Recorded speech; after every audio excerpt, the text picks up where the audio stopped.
Prophet ﷺ, he tells us, first there was Allah and there was nothing else. And his throne was on water. How? We leave that to Allah subhanahu wa ta'ala. We can't picture how and start describing how, and Allah Azza wa Jal knows better. This dunya of Allah subhanahu wa ta'ala is so big that there is space in this dunya for billions and billions and billions or more people. But what is this dunya in comparison to what Allah subhanahu wa ta'ala has created out there? It means nothing. It is worthless. So worthless. Compare it with the sun. The sun is one star. Take this planet Earth and you place it inside the sun, and you will be able to place 1.3 million Earths in the sun. 1.3 million Earths in the sun. Allahu Akbar. Allah is the greatest. There are stars out there which are millions of times bigger than the sun, that you need millions and millions of stars to make one galaxy, that there are zillions of galaxies out there.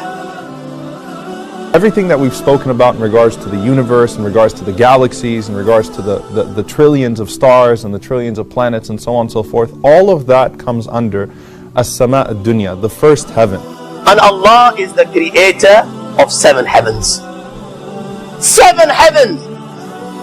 And the distance between the first heaven and the second heaven is 500 years.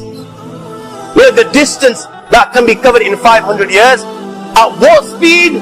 Only Allah knows.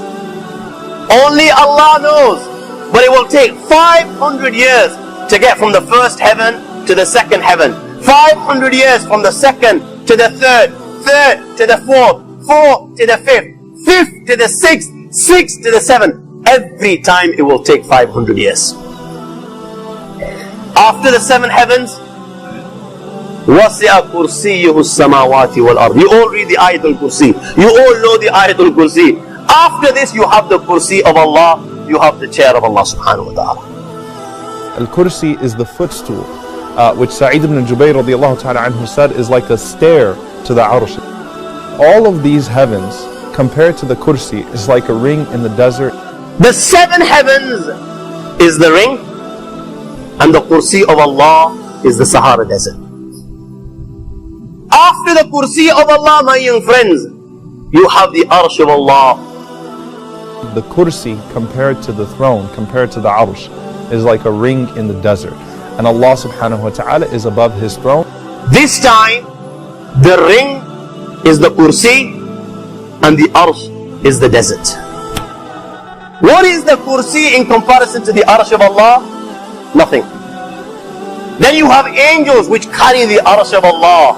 Their heads are in the 7th heaven and their feet are in the lowest earth. My friends, then you have the Lord of the Arsh and Kursi.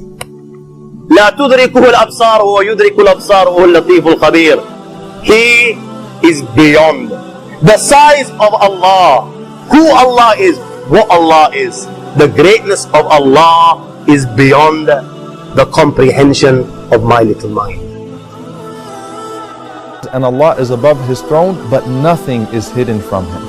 Allah Azza wa Jal mentions Himself many times in the Quran as the Lord of the glorious throne, Rabbul Arsh al-Majid, or Rabbul Arsh al-Azim. That Allah Azza wa Jal knows everything that goes in and out of the earth, everything that falls from the skies and everything that's produced from the skies. Allah subhanahu wa ta'ala knows the slightest details of this world. So do not think that Allah subhanahu wa ta'ala is distant. The Prophet ﷺ, what did he tell us? He said that when Allah subhanahu wa ta'ala completed His creation, He wrote with Himself upon the throne, Inna rahmati sabaqat qadami, that verily my mercy overtakes and supersedes my anger. That is what is prescribed on the throne of Allah subhanahu wa ta'ala. His mercy is greater than His anger.